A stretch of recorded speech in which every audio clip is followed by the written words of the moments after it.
Утро на 18 декември, часът е 9:05 и вече закъснявам за работа, но нямаше как да не започна влога от тук и да се включа, за да ви кажа набързо какво ще правим днес. Днес е церемонията по награждаването на спортистите на Кюстендил за 2024 година, на която аз ще бъда водеща за втора поредна година и съм много развълнувана.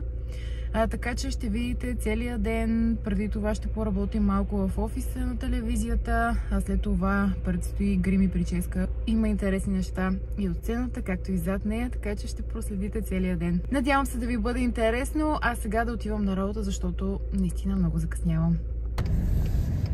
Извадих невероятен късмет, да ви се похваля. Намерих си парко място веднага. Това, което забравих да спомена, е, че снощи получих финалния сценарий и сега отивам да го разучавам, така че стискайте ми палци да няма гафове след това. Вратата е отворена. Добро утро! Добро утро! Ние сме рано родили, ние сме късно къснили, тъкмо на време тръгнали, в радни нощи полунощи.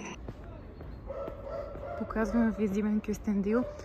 Аз отивам към Лили, за да си купя чорапогашник, даже може би 2 за до вечера, защото съм решила да бъда с рокля. Връщам се по същия маршрут, като пазарувах от Лили. Имат много готини кожени торбички. Взела съм си 2 чорапогашника, купих си препарат за баня, един сух шампон и дадоха едно списание. Го върна от 15 януари, мисля, че беше до 15 февруари. Има пак някакви отстъпки на някакви продукти. Готова съм с грима и с прическата. Отивам набързо до офиса, за да си погледна още веднъж сценарият за последни поправки, след което се запътвам към Общинския драматичен театър, където ще се проведе церемонията по връчването на наградите за спортист на Кюстендил за 2024 година.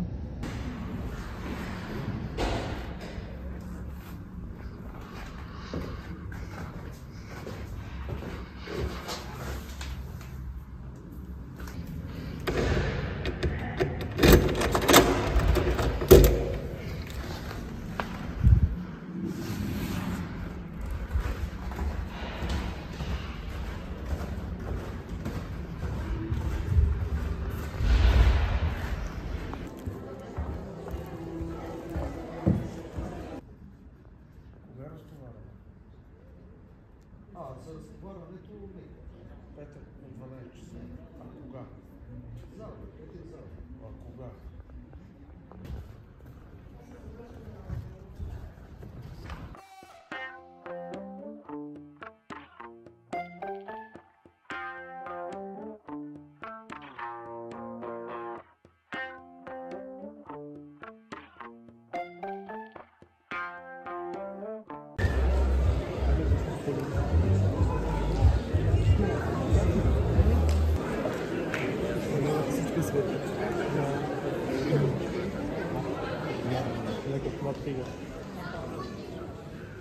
Мечтите са като малки светлинки.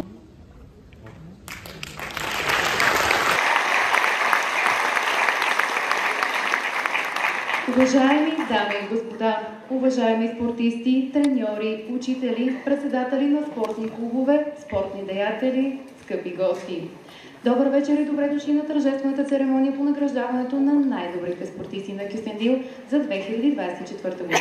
Да, тази годишната церемония наистина е мост между поколенията, защото най-малкият ни участник, номиниран за спортист на Кюстендил, е на крехките 6 години. И тази вечер ще застане редом до най-възрастния ни номиниран спортист на 97 години.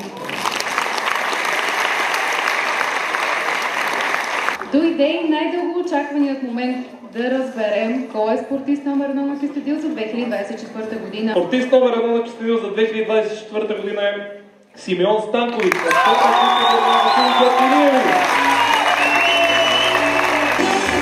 Симеон Станкович от спортен клуб Лобава Хили Георги Илиеви е завоювал второ място на Европейско първенство по сумо мъже. Той е участник в световно първенство по сумо мъже.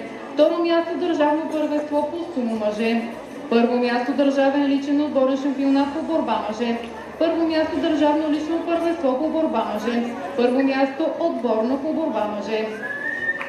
Аплодисменти!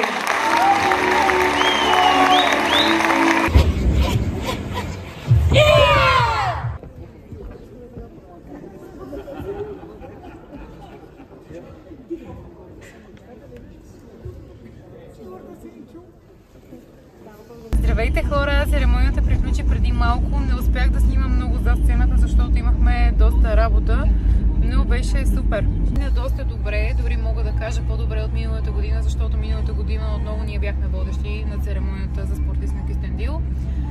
Имаше доста хора, беше много емоционално, раздадоха се изключително много награди, някои за първи път тази година. Много съм уморена, утре пак съм на работа, така че пожелавам ви приятна вечер и до нови срещи!